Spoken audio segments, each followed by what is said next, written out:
Hey, salut tout le monde, ici Ratburger pour le RPG a Week 16. Je me souviens jamais du chiffre, hein? Non, ça me rend pas. On est entre Noël et jour de l'an. Où j'ai pas été sur de ce temps-là, évidemment. On est assez pris, les festivités, la famille, tout ça. Donc, la question de la semaine est quel jeu, quel personnage vous avez eu beaucoup de difficultés à jouer? Parmi mes amis joueurs, j'ai deux trucs à faire. Deux exemples à donner. J'ai parmi mes amis joueurs, j'ai une réputation là, que je joue des badges, je joue tout le temps des personnages sociaux et tout ça. Et dans les faits, c'est vrai que c'est ce que j'aime jouer.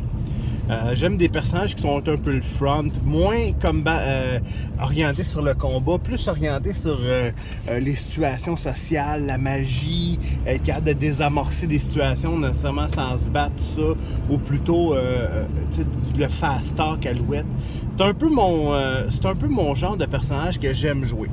Cela dit, je vais être honnête, j'ai toujours eu beaucoup de difficultés à jouer des personnages qui ont qui sont très combat et rien d'autre que le combat.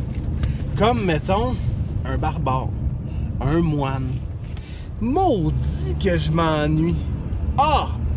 Le moine, il y a déjà un peu plus à faire. Il y a de quoi un peu plus je peux aller. Là. J'ai le côté zen.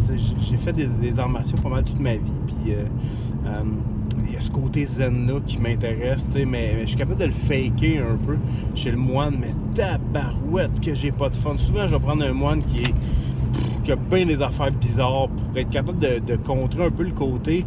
Je m'ennuie de jouer ça. Je m'ennuie carrément de jouer ça.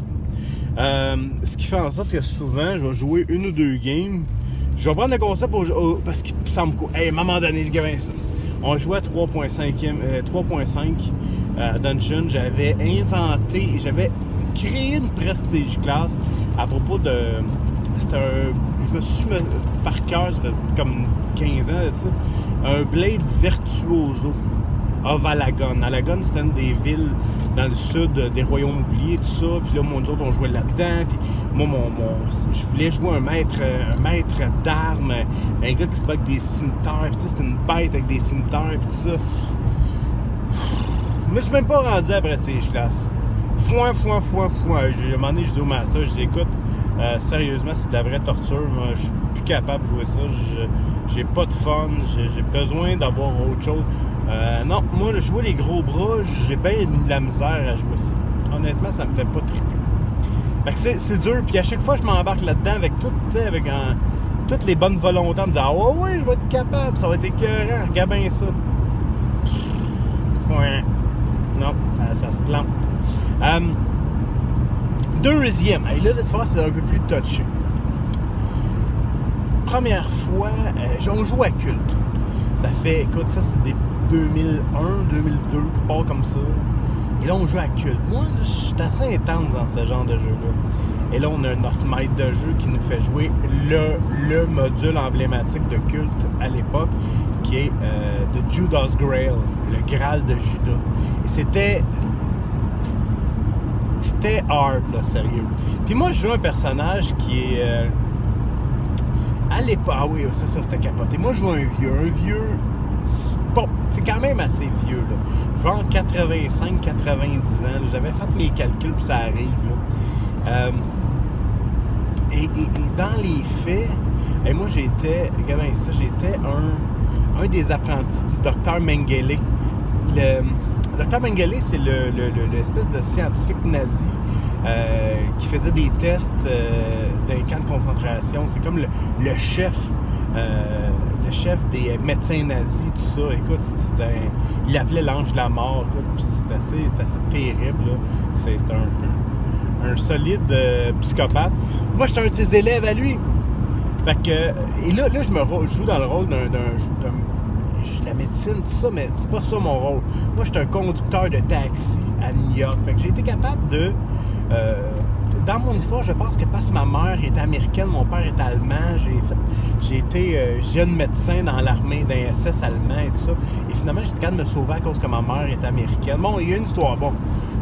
Et là, moi, je suis plein de tatouages de SS et tout ça. Et là, je dois jouer. Écoute, il y a une scène à un moment donné où un des joueurs est un noir. Puis je me souviens, c'est Bruno Robichaud qui le jouait, l'ancien propriétaire des Guerriers de l'Imaginaire. C'est lui qui jouait le noir. Écoute, et à un moment donné, on était assis, moi puis lui, dans une salle d'interrogatoire c'est pas de la police, tout sauf de la police. Puis à un moment donné, le gars il m'arrache ma chemise. Et là, moi,